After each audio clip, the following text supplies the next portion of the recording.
Thanks, Joe. For all who don't know me, my name is Alan Tumulty. I work on the Accenture on the talent supply chain team. I've been here since August and I've worked on the Vodafone product since then. Hi, my name is Keith Stevens. I've worked in talent supply chain with Accenture since July 2013 and I've been working on the Vodafone project since July 2014. Excellent. So today myself and Keith are really going to give you an understanding of the Vodafone project which we've been working on. Really give an overview of where we come from back in July to present day and plans for the future. Myself, I'm going to look at first the timeline. Keith's going to look into the challenges, complexities, and then we're going to look at some of the outcomes and where we are today. So firstly off, just to set some context, in July 2014 CMT won a multi-million euro deal, co-sourcing deals for inside sales and analytics with Vodafone.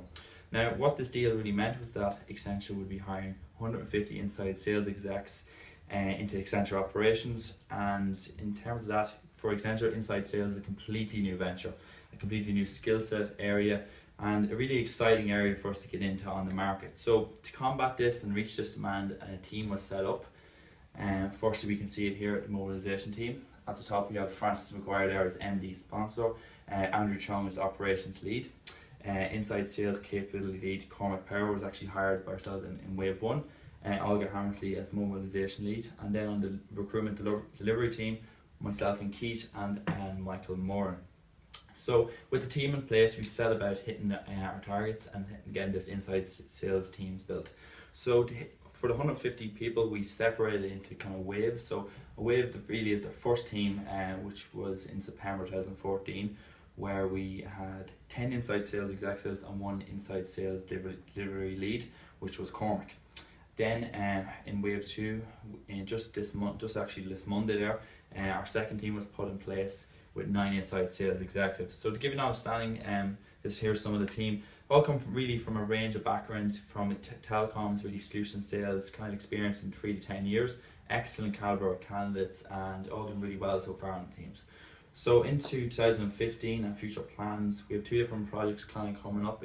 One will be the Manchester pilot, with 5 to 10 inside sales exec going to hit the ground in January, and the second would be wave 3 in February. So myself and Keith are interviewing and sourcing as we speak for this team, and as we'll go on and mention, we've definitely learned from the first 2 waves, and hopefully everything's going well so far. Great. So in terms of the journey that Alan explained there and the journey that we've been on here to date, I'm going to talk through some of the key challenges and complexities that we've come across to date. Chief among them was managing the expectations of our stakeholders, who were the business and CMT. Firstly, their let's say quality mark for candidates was exceptionally high, which is good, but what they were not cognizant of was the external market. Number one, that Accenture's value proposition was unknown in the inside sales space. Accenture's brand, there was no brand recognition, which we'd be so used to. So when we spoke with high quality candidates, they were working with big players, the likes of Salesforce, the likes of Oracle, the likes of HubSpot, and we had to sell Accenture's value proposition to bring them in. But this was also an exceptionally competitive market because these are very, very good companies to work for as well. We did this sourcing and recruitment under exceptionally tight deadlines. So it was a very pressurized environment with very, very pressurized timelines. The one thing we did was we had to adapt. That's why I have the little picture here of Charles Darwin. We evolved our process, and we didn't just evolve the recruitment process, we evolved the interview process. We had sold to these high quality candidates to bring them in. We got them excited about the role. We had to ensure that the business were not just probing and asking really tough questions of candidates to vet them for the role, but also selling and continuing to sell the Accenture value proposition, and that they did very well. I think it was a look into the future, if you will, because Ellen Shook mentioned in one of her town halls in January that Accenture in the next 5 to 10 years will find it easier to win new clients and new business than they will to attract candidates with niche skill sets to Accenture. In terms of adapting to this, we became very creative via technology. So we had our entire TSC team, a lot of the HR people and CMT using LinkedIn for updates to make sure that they're tapping their network to find high quality candidates. We automated these LinkedIn updates via the Buffer app, which made it more process orientated, but the direct sourcing was very, very good. And what we kept doing all the time was engaging with candidates, building long-term relationships. One really good way of doing this, which we pioneered, were the referral lunches. This really helped us build relationships with our candidates and employees.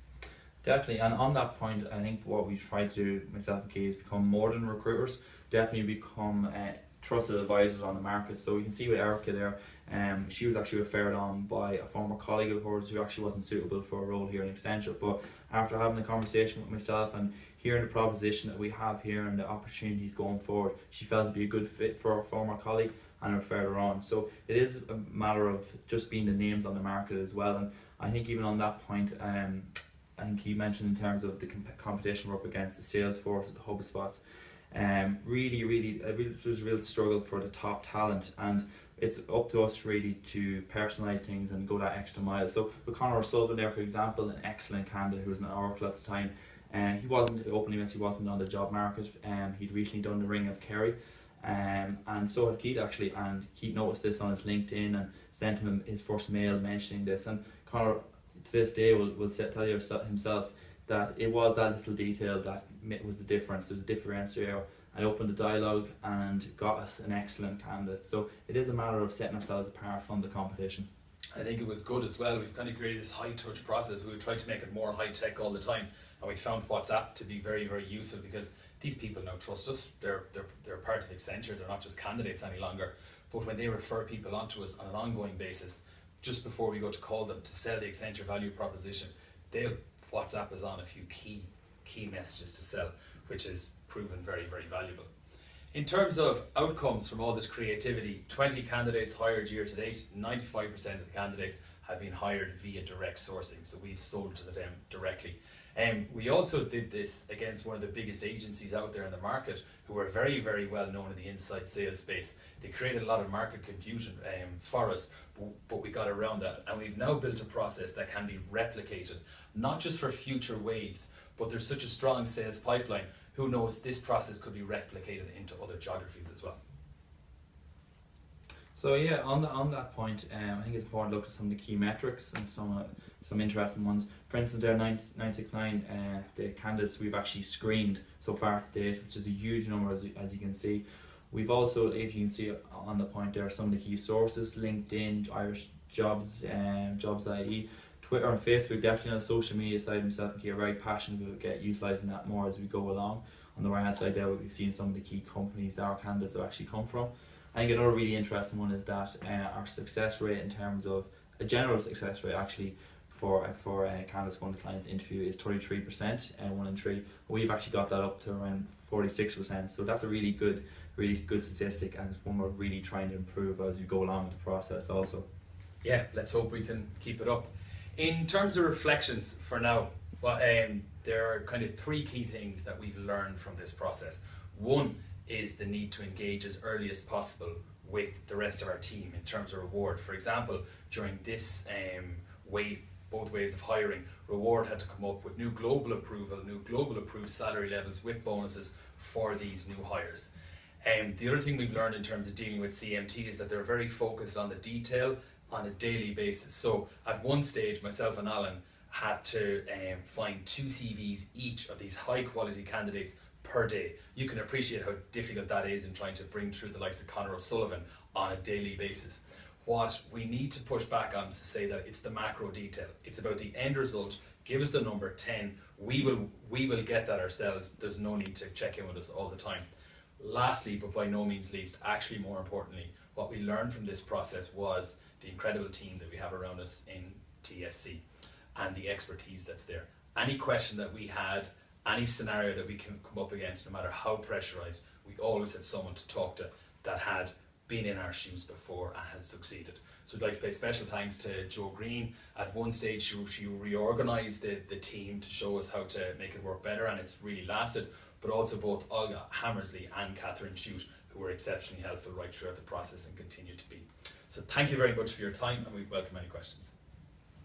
And thanks you more importantly for holding your hand for that long.